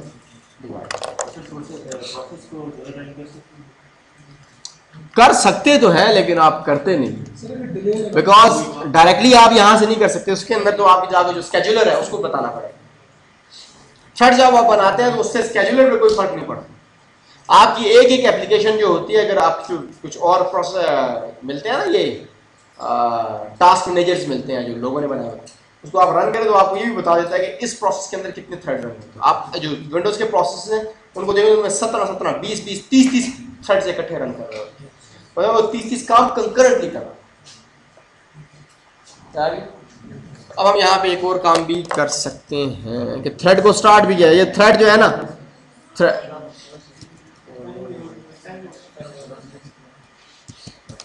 टाइम बड़ी जल्दी हो जाता है, हाँ नहीं यार कहाँ डेट मैं आता ही लेट हूँ। T1 डॉट, अब ये T1 की देखो, अब आप सिर्फ मैंने आपको थ्रेड बताया है, अब मैं आपकी इसकी ये सारी चीजें आपको नहीं बता सकता, मैं बताना शुरू कर दूँ, 1 हफ्ता रिक्वायर्ड है आपको, जो चीजें रिक्वायर्ड हैं। अबाउट का मतलब आपको पता है क्या है जी, खत्म कर देंगे। अपार्टमेंट स्टेटस के, इसका स्टेटस क्या है, डेप्रिकेटेड जब भी हो उसका मतलब है कि ये पुराने ज़माने का फंक्शन था, इसके ऊपर काफ़ी ज़्यादा उन्होंने एतराज़ात हैं। करंट कल्चर से मुराद ये होता है कि आपका कल्चर क्या है, हिंदुस्तानी हो, पाकिस्तानी हो, अमेरिकन हो, इंसान हो, ठीक है। बाकी ये इक्वल्स एग्जीक्यूशन कंटेक्स्ट क्या है इसका, ये बता देता है कि information about the various contexts of current threads, ठीक है। Get apartment state, get compression stack, compressed stack भी होते हैं, हर एक का अपना डेफिनेटली बनता है। इंटरप्ट भी हो जाता है, इसको इंटरप्ट कर दो जी, ठीक है। इसको आप इस इलाके में जिंदा भी है या मर गए, ठीक है, क्योंकि आपने लेट से एक फंक्शन बनाया था, उसको इलाका से एग्जीक्यूट करवा दिया, जब फंक्शन खत्म होगा तो वो डेफिनेटली थ्रेड क्या हो जाएगा, खत्म हो जाएगा। इस बैकग्राउंड, हम बैकग्राउंड थ्रेड भी बना सकते हैं जो बैकग्राउंड पे रन करते हैं।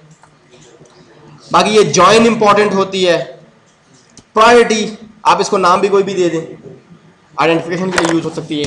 प्रायोरिटी इंपॉर्टेंट चीज, ठीक है।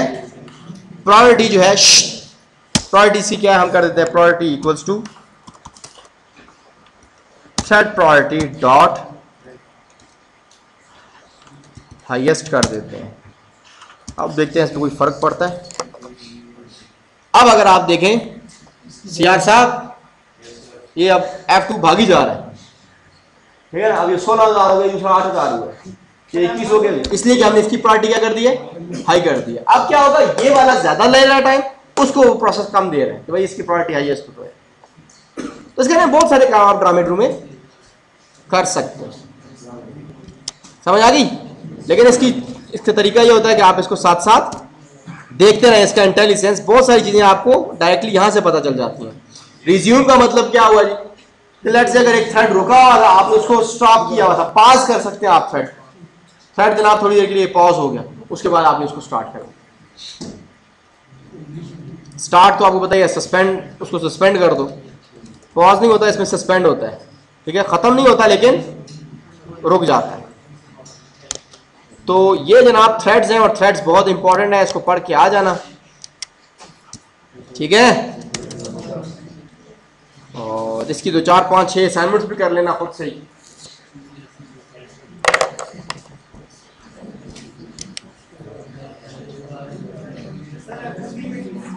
जी